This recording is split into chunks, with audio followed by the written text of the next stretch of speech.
மிகப்பெரிய நாட்டை ஆள்வதும் சின்ன மீன் போட்டு குழம்பு வைக்கிறதும் ஒண்ணுதான்.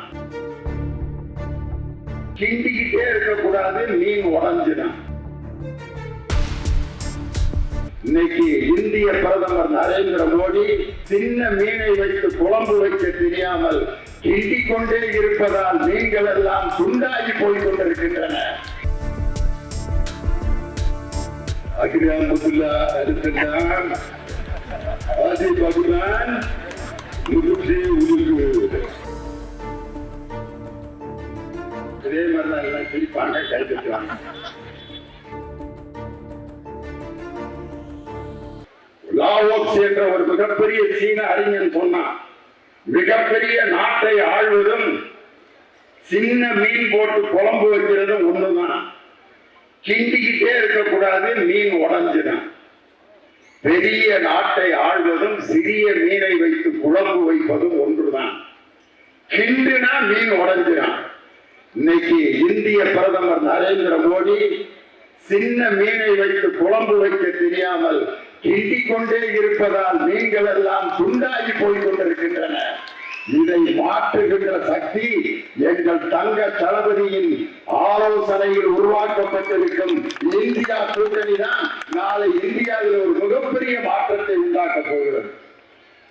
நம்ம இந்தியா பிரதமர் நரேந்திர மோடி எந்த மேடைக்கு போனாலும் பாருங்களேன், தமிழ்ல ஏதாவது திருக்குறள் அல்லது பாரதியார் பாட்டு இல்லாட்டி நாலடியார் எதையாவது எழுதி கொடுத்துருவாங்க. அதை இந்தியில எழுதி கொடுத்துருவாங்க. அதை வந்தோன்னு வாசிப்பாரு. எப்படி வாசிப்பாரு பாத்தீங்கன்னா, அகிலாமுல்லா அருத்தன் ஆதி பகவான் முருகே உருகு இதே மாதிரிதான் எல்லாம் சிரிப்பாங்க, கைதுவாங்க. இன்னொரு இடத்துல விவசாயிகள் இருக்க கூட்டத்தில் வந்து பொது கொண்டு பல்பா மற்றுப்பா பொது கொண்டு பெருசல்பா உழுகுண்டு வாழ்வாரே வாழ்வார், மற்றவரெல்லாம் பொழுதுண்டு பின் செல்வார் அப்படின்னு உழவர்களை பற்றி வள்ளுவர் எழுதிய குறளை சொல்ல தெரிந்து, ஆனால் இன்று லட்சக்கணக்கான விவசாயிகள் பட்டினியோடு வெயிலில் கிடந்து போராடி கொண்டிருக்கிறார்கள். இங்க மேடையில பொழுதுண்டு பல்பா மற்றவர் பொழுதுண்ட பெண் செல்வா இதைத்தான் சொல்லுவான். படிக்கிறது ராமாயணம், இடிக்கிறது பெருமாள் கோயிலுங்கிறது நரேந்திர மோடிக்கு 100% பொருத்தமான பழமொழியா இருந்தான். படிக்கிறது ராமாயணம், இடிக்கிறது பெருமாள் கோயில்.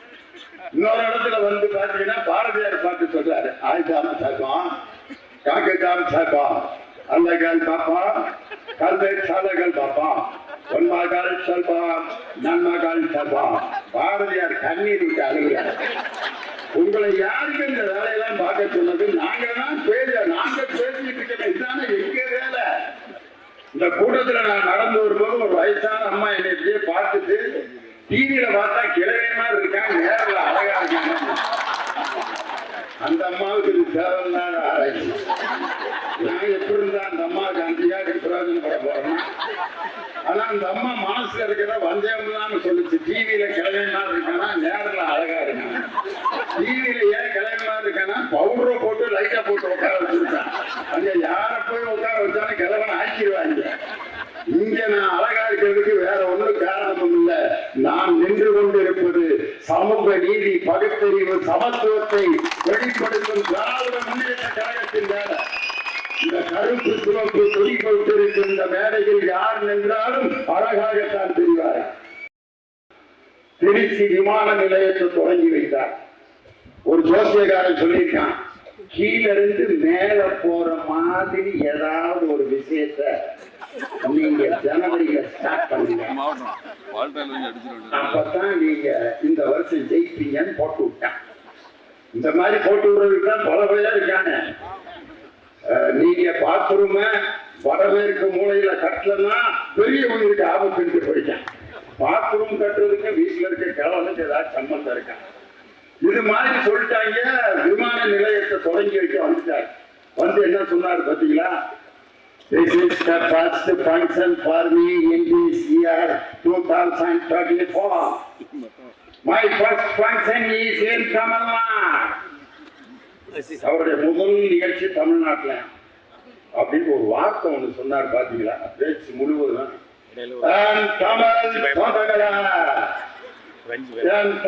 Sodagala. I am going to start this airport in Trichy. It is International Airport Tamil Sodagala. Tamil Sodagala. எங்கிருந்தியா வந்துச்சு சொல்றான்? 9 வருஷமா உனக்கு சொந்தக்காரங்களா தமிழ்நாட்டுக்காரங்களா தெரியல. தூத்துக்குடியிலையும் கன்னியாகுமரியிலையும் திருநெல்வேலியிலும் வெள்ளத்தால் மக்கள் அவதிப்பட்டுக் கொண்டிருந்த பொழுது உங்க தமிழ் சொந்தங்களை எங்க போச்சு? ஒரு மாசம் கழிச்சுட்டு வந்து ராமேஸ்வரத்துல 22 கேணியில தண்ணியை இறைச்சு அக்னி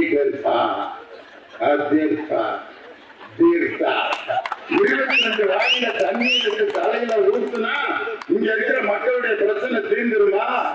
மக்களுடைய தலையில் தண்ணீர் பட்டு அவர்கள் வேதனைப்படும் போது இங்கு வந்து பார்க்காத பிரதமர் ராமேஸ்வரத்தில் வந்து தலையில தண்ணி ஊற்றுறத பார்த்துட்டு தமிழக மக்கள் ஏமாற மாட்டார்கள். காரணம் இது பெரியார் பிறந்த மண். அந்த திருச்சி ஏர்போர்ட் தொடங்கி வச்சாரு. இப்ப வேலை பார்க்க ஓடிக்கிட்டு இருக்க இல்ல, அங்க என்ன பூட்டித்தான் கிடக்குது. ஊட்டி வைத்த ஏர்போர்ட்டை திறந்து வைத்த முதலமைச்சர் பிரதமர். செய்திகளை உடனுக்குடனும் துல்லியமாகவும் தெரிந்து கொள்ள சப்ஸ்கிரைப் பண்ணுங்க.